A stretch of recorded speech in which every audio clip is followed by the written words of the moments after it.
कलयुग में सबसे कम समय में ठाकुर जी किसको मिले? श्री नामदेव जी महाराज को मिले 3 दिन में।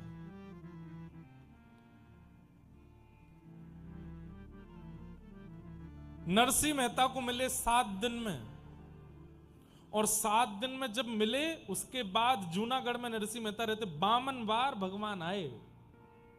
52 टाइम्स नरसिंह मेहता के पास आए ठाकुर जी इस कलिकाल में। इतने तो किसी पर कृपा नहीं की ठाकुर जी ने, ना सतयुग के भक्तों पे, ना त्रेता के भक्तों पे, ना द्वापर के भक्त, केवल कलयुग के भक्तों पर।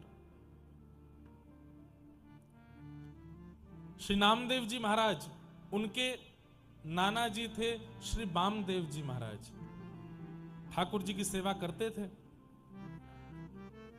वामदेव जी चले गए तीर्थ यात्रा पर, और नामदेव जी से कह के गए, मैं 3-4 दिन के लिए जा रहा हूं, ठाकुर जी की सेवा करना। बोले सेवा में क्या करना? बोले और कुछ तो तुम कर नहीं पाओगे, छोटे बालक हो, श्रृंगार आदि तुमसे हो नहीं पाएगा, बस प्रसादी रसोई में बने थाल में सजा के ठाकुर जी को भोग लगाना। और जाते जाते कह गए, बिना भोग लगाए प्रसाद मत पाना। नामदेव जी महाराज बोले ठीक है। सुबह सुबह दूध का भोग लेकर के ठाकुर जी, दूध लड्डू का भोग लेकर के गए, ठाकुर जी के सामने पधरा दिया। बोले जय जय, दूध फेंट के लाया हूं, बढ़िया लड्डू है, पा लीजिए। नहीं पाया ठाकुर जी ने। 1 घंटा 2 घंटा 4 घंटे हो गए। बार बार नामदेव जी कहें, जय जय पा क्यों नहीं रहे हो? अभी आपने दूध ही नहीं पाया तो अगला प्रसाद कैसे लेके आऊं? अच्छा दूध पाने की इच्छा नहीं होगी, खिचड़ी ले आता हूं। खिचड़ी ले आए, नहीं पाई ठाकुर। अच्छा आपको कुछ और पाना होगा, पूरन पोली बनवा के ले आए, पूड़ी दाल साग भाजी बनवा करके ले आए, ठाकुर जी नहीं पावे। हम आपकी तरह थोड़े ही थे कि बस पर्दा लगा के संतुष्ट हो जाते हैं, हम तो कि पा लिया ठाकुर जी ने। नामदेव जी को तो तक खाओ, थाली साफ चाहिए। नहीं पाया ठाकुर जी ने।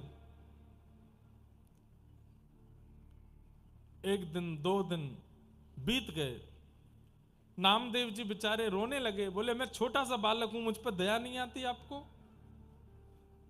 नाना जी कह के गए, जब तक आप नहीं पाओगे तब तक मैं नहीं पा सकता। अरे आपको भूख नहीं है तो मत खाओ, पर मेरे को पवाने के लिए तो खा लीजिए कि मैं पालूं।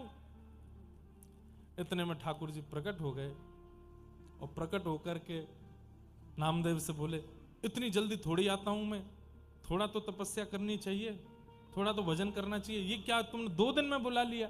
बोले कि मुझे आपके दर्शन की अभिलाषा तो थी, पर उससे ज्यादा मुझे भूख लगी थी, पालो पहले। ठाकुर जी पा लिए। ठाकुर जी प्रेम से पाए। अब नामदेव जी बोले, देखो अब आप मेरी बात मानिए। बोले क्या?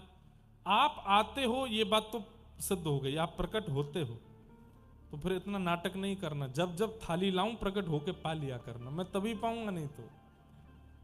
ठाकुर जी बोले, बड़ी अच्छी जबरदस्ती तुम्हारी। बोले हाँ है, प्रकट होना पड़ेगा। तो ठाकुर जी 3 दिन में ही प्रकट हो गए और प्रेम से पाया। चौथे दिन उनके नाना जी वामदेव जी आ गए।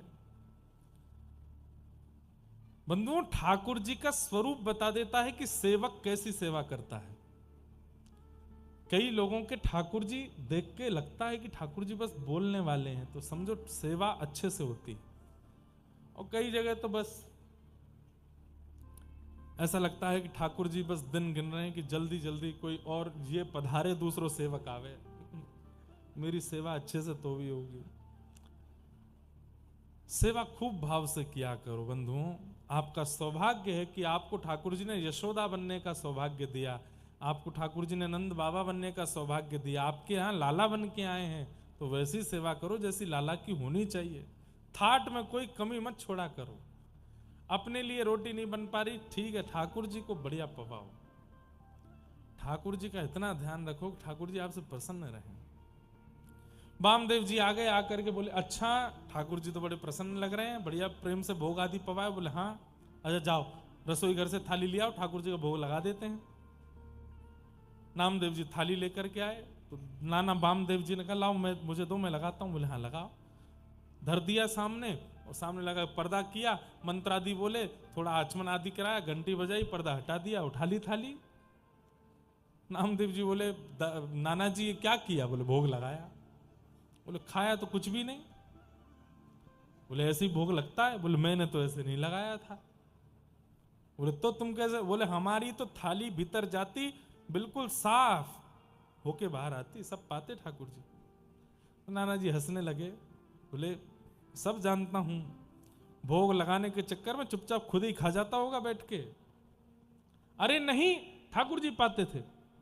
अच्छा चल ले, अब तू लेके जा थाली, साफ करवा के ला। ठाकुर जी के सामने धर दिया। आ जाओ ठाकुर जी, आ जाओ आ जाओ, खूब बुलाया, ठाकुर जी नहीं आए।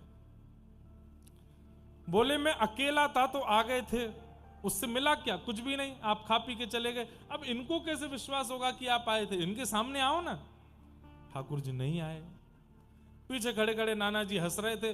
नामदेव जी को बड़ी पीड़ा होने लगी, छुरी उठा ली हाथ में और गले पर रख ली अपने। बोले या तो प्रकट हो जाओ, नहीं तो अभी अपना सर धड़ से अलग कर लूंगा, अभी काट के प्राण त्याग दूंगा।